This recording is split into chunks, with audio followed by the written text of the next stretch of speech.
Pärnumaa turismiarendaja 2022 kategoorias on nomineeritud Pärnu giidide ühing. 1998. aastast tegutsenud Pärnu giidide ühing on iga oma liikme toel teinud palju selleks, et mitmetes keeltes tutvustada Pärnut ja Pärnumaad tuhandetele külalistele kogu maailmast.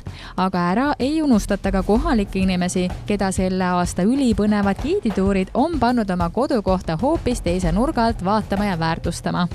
Tõstamaa Meierei restoran on hea näide sellest, kuidas uue ja heal tasemel teenusepakkuja lisandumine annab põhjuse piirkonnas pakutavat avastada ja seal kohe rohkem aega veeta. Stiilselt taastatud ajaloolise Tõstamaa Meierei hoones tegutsevas restoranis tippkoka käe all valminud hea toit, silmailu pakkuv sisekujundus ja lahke teenindus on toonud Tõstamaale ohtralt nii esma- kui korduv külastajaid ja sõna piirkonna turismimagnetist levib kulutulena üle Eesti.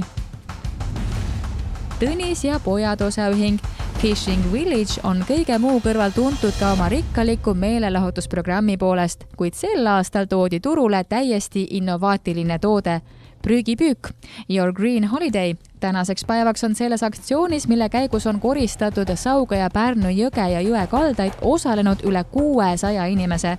See tähendab, et järgmisel kevadel on Pärnu puhtam ja kalarikkam.